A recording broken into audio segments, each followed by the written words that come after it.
আসসালামু আলাইকুম প্রিয় দর্শক, 40তম বিসিএস এর পুলিশ ক্যাডার সেটা নিয়ে আমি একবার কথা বলেছিলাম।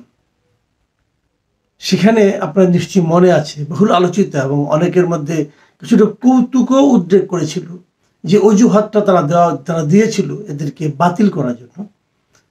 সেটা হলো তারা নাকি প্যারেডের সময় এলোমেলোভাবে হেঁটেছে। এই এলোমেলোভাবে হাঁটার অপরাধে, যদি আপনাকে অপরাধ বলেন, মানে এর চেয়ে হাস্যকর অজুহাত তো হতে পারে না। তারপরেও যদি আপনি বলেন সে অপরাধটা কি, যে তারা নাকি এলোমেলোভাবে হেঁটেছিল এবং সেই অপরাধে মানে প্রবেশনারি যারা নাকি অফিসার ছিল, যাদের নাকি পাসিং আউট হয়ে যাওয়ার কথা ছিল আরো 3 মাস আগে, তাদের বিরুদ্ধে শোকজ করা হয়েছিল। এবং সেটা নিয়ে আমি একটা ভিডিও করেছিলাম।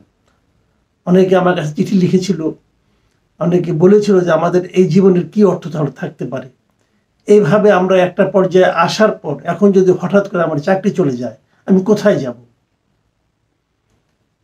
সেই ভিডিও লেখার পর এর মধ্যে গত 2 দিন আগে আমাকে আরো কয়েকজন কিন্তু এরকম চিঠি লিখেছেন। অনেকে বলে যে ভাই, সব চিঠি কেবল আপনাকেই লেখে। এটা আমারও একটা প্রশ্ন, সব চিঠি আমাকে কেন লেখে? যারা আমাকে মেল পাঠিয়েছিল, হোয়াটসঅ্যাপে মেসেজ পাঠিয়েছিল, তাদেরকে আমি জিজ্ঞাসা করেছিলাম, ভাই সবাই আমাকে বলছেন আমি কি করতে পারি? আমি তো একজন সাধারণ মানুষ। তাদের বক্তব্য হলো অন্ততপক্ষে আপনি কথাটা বলেন।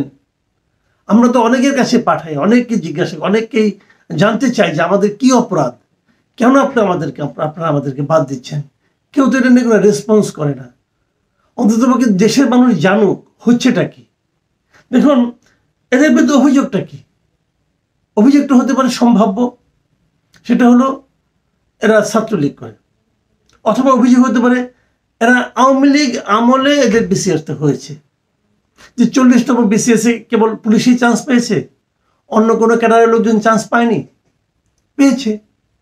তো তাদেরকে তো বাদ দিচ্ছেন না। তো পুলিশের লোকগুলো যদি আওয়ামী লীগের ক্যাডারের লোক হয়, ছাত্রলীগের লোক হয়, তাহলে অন্য অন্য ক্যাডারে যারা পেয়েছে তাদের মধ্যে ছাত্রলীগ নাই? তাদের তো আরো মানে আপনার প্রায় 1 বছর আগেই তাদের নিয়োগ হয়ে গেছে, তারা চাকরিও করছে। যেহেতু পুলিশের জন্য একটা বাড়তি ট্রেনিং এর প্রয়োজন আছে, সেই ট্রেনিংটা করার জন্য তারা হয়তো বেরোতে পারেনি। সেটাও তো তাদের পাসিং আউট হওয়ার কথা ছিল আরো কয়েক মাস আগে। সেই পাসিং আউটের দিন আপনার দিনক্ষণ নির্ধারণ করার পর কোনো এক নাবালক সমন্বয়কের একটা স্ট্যাটাসের কারণে, রাজশাহী ইউনিভার্সিটির 2য় বর্ষের এক ছাত্র, তাকে আমি নাবালকই বললাম, তার স্ট্যাটাসের কারণে পুরো প্রক্রিয়াটাই আপনারা বাতিল করে দিচ্ছেন। অথবা এখান থেকে যে 25 জনকে আপনারা 26 জনকে আপনারা যে শোকজ করেছেন, এই 26 জনের অপরাধটা কি? এরকম অপরাধে যে অজুহাত আপনারা দিয়েছেন যে তারা নাকি হাঁটার সময়, প্যারেডের সময় এলোমেলোভাবে হেঁটেছে, এরকম অপরাধে অতীতে এরকম প্রবেশনের কোনো অফিসারের চাকরি গেছে? যায়নি। আপনারা একটা উদাহরণ তৈরি করতে চাচ্ছেন। সেটা কি উদাহরণ? একটা ভয়ঙ্কর ন্যাক্কারজনক উদাহরণ তৈরি করতে চাচ্ছেন, যে উদাহরণ কখনো হয়নি। আমি ধরে নিলাম দলীয়ভাবে যদি তাদের নিয়োগ হয়ে থাকে, সেটা আপনারা আগে চেক করেননি কেন? অথবা আগে যাদেরকে চেক করার দায়িত্ব দেওয়া হয়েছিল, তাহলে তাদেরকে আপনারা চাকরি খেয়েছেন? ধরেন এনএসআই, ডিবি, অথবা যাদের নাকি এ সমস্ত চেক করার কথা, যারা নাকি এগুলো নিয়ে আপনার সরকারকে জানাবে যে গোয়েন্দা রিপোর্ট, সেই গোয়েন্দা রিপোর্টে আগে যারা এদেরকে মানে যোগ্য বলে অভিহিত করেছিল, তাদের কোনো অপরাধ হয় নাই যদি এরা অযোগ্য হয়ে থাকে। তো তারা তো সবাই বহাল তবিয়ত আছে। আবার এদের মাধ্যমে তো এই যোগ্যতার মাপকাঠিতেই তো অন্য অন্য ক্যাডারের সবাই চাকরি হয়েছে। তাহলে সমস্ত ফাড়াটা এদের উপর কেন? আসলে কি তারা আওয়ামী লীগ করেছে, সবাই ছাত্রলীগ করেছে, এবং আওয়ামী লীগ ছাত্রলীগ করার কারণে তাদের তো রিটেন পরীক্ষা পাশ করতে হয়েছে। রিটেন পরীক্ষা এভাবে পাশ করে গেল। এমন অনেককে আমার কাছে একজন লিখেছে, আমি একজনের চিঠিটা আপনাদের একটু পড়ে শোনাই। একজন আমাকে লিখেছেন যে আমি স্কুল, কলেজ, ইউনিভার্সিটিতে কোনো ধরনের রাজনীতির সাথে জড়িত ছিলাম না। এমনকি আমার পরিবার বা আত্মীয় স্বজনের মধ্যেও কেউ কোনোদিন কোনো রাজনীতি করে নাই। সবাই কৃষি, গ্রাম্য বাজারের মুদির দোকান, এসব কাজকর্ম করে চলে। আমার পিতা জীবনের বেশিরভাগ সময় বিদেশে কাজ করে আমাকে বড় করেছেন।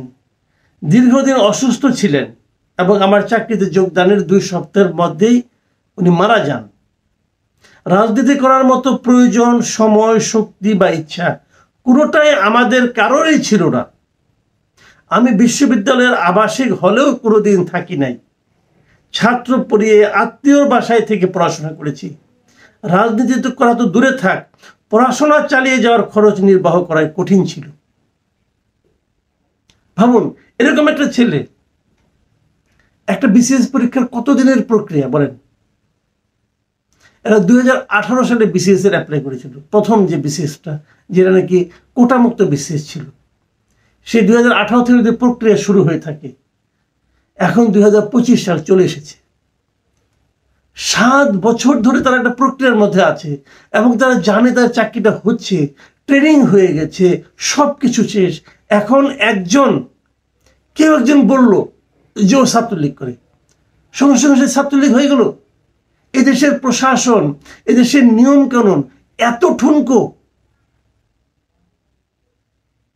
ঠুনকো যে কেউ একজন বলল, যে বলল সে পাওয়ারফুল, সে আজকে পাওয়ারফুল, কালকে সে পাওয়ারফুল নাও থাকতে পারে। তখন আপনি কি করবেন? এদেরকে আবার ফেরত আনবেন? এটা কেমন সরকার? এই একজন মুখ দিয়ে বললো খারাপ, সঙ্গে সঙ্গে তার বিরুদ্ধে আপনি অ্যাকশন নিয়ে নিলেন। এটা হলো কিছু? অথবা কারো কি অন্য কোনো মতলব আছে? ছাত্রলীগ ছিল, এখন আপনার কাকে আনবেন? তাহলে শিবিরকে আনবেন, ছাত্র দলকে আনবেন, তাহলে লাভটা কি দাঁড়ালো? আমরা তো একটা প্রশাসন চাই। এবং এই যে লোকগুলো গিয়েছে, লোকগুলো বলতেছে, তারা বলতে তাদের ফ্যামিলিতে কখনো কেউ পলিটিক্স করে নেই। তার অপরাধ কি হতে পারে? তাহলে এখন আর কি পাবেন অপরাধ? হ্যাঁ, একটা অপরাধ হতে পারে, সে হিন্দু, এটার অপরাধ হতে পারে। কিন্তু এটা কি এই দেশে হওয়া উচিত? দুনিয়ার লোক যদি জানে যে কেবল ধর্মীয় কারণে, হিন্দু ধর্মাবলম্বী হওয়ার কারণে তাদেরকে চাকরি থেকে বাদ দেওয়া হয়েছে, কেমন লাগবে আপনার কাছে? আপনার ইমেজটা কোথায় গিয়ে দাঁড়াবে? এবং ইন্টারেস্টিং যে এই যাদের বাদ দেওয়া, আমি সর্বশেষ যে খবরটা পেলাম যে 26 জনের মধ্যে নাকি মোটামুটি 22 জন নিশ্চিতভাবে বাদ পড়ে যাচ্ছে। যদি সেটা হয় এবং তার মধ্যে যদি 7-8 জনই হিন্দু থাকেন, তাহলে এই যে আমাদের উপর যে একটা বদনাম আসবে, এটাকে আমরা বহন করতে পারবো? আমরা সবসময় বলছি যে একটা ঐক্যবদ্ধ জাতি চাই, একটা বৈষম্য বিরোধী জাতি চাই। এটা কি বৈষম্য করা হচ্ছে না? আপনারা বৈষম্য দূর করার নামে আর কত বৈষম্য তৈরি করবেন? কেন করবেন? তাহলে আপনি সব একই, যদি বিচার হয় তো সবার জন্য একই বিচার করেন।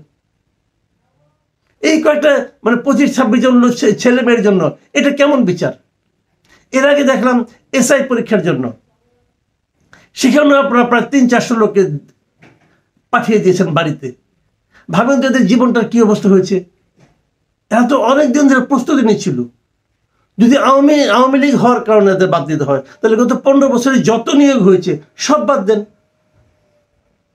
এই সময় যত সচিব হয়েছে তাদেরকে বাদ দেন, পারলে পরে পুলিশের যত ঊর্ধ্বতন কর্মকর্তা আছে তাদেরকে বাদ দেন। এরা তো একদিনও চাকরি করেনি, ট্রেনিং এর মধ্যে আছে। যারা আওয়ামী লীগের সার্ভিস দিয়েছে তাদেরকে বাদ দেন, পারলে। পারবেন তো না, পারবেন নিরীহদের উপর হাত দিতে। আপনারা বলছেন যে পুলিশ বিভাগকে আপনারা পুনর্গঠিত করবেন। কি কি উদ্যোগ নিয়েছেন? এটা কি পুনর্গঠন করার উদ্যোগ? আমি জানি না এসব কথা আদৌ কারো কানে যাবে কিনা, কিন্তু আমি মনে করি এই ধরনের বৈষম্য, এই ধরনের আমি এটাকে নির্যাতনের পর্যায়ে ফেলবো। অনেকে আছে এর মধ্যে বিসিএস পুলিশ অফিসার হয়েছে, তারা বিয়ে করেছে, তারা একাধিক চাকরি ছেড়ে এসেছে। একজন দেখলাম যে 7টা না 8টা চাকরি করেছে, এর মধ্যে মেধাবী ছিল, চাকরি করেছে, এখন তার বয়স হয়ে গেছে 32। সে তো কোথাও চাকরিও করতে পারবে না। সে কি করবে? আপনি একটা ফ্যামিলিকে, পুরো একটা ওর সঙ্গে জড়িত যত লোক আছে সবাইকে এরকম হতাশার মধ্যে ঠেলে দিবেন, এটা আসলে উচিত না। আমি মনে করি সরকারের এই বিষয়গুলো মানবিক দৃষ্টিকোণ থেকে বিচার করা উচিত।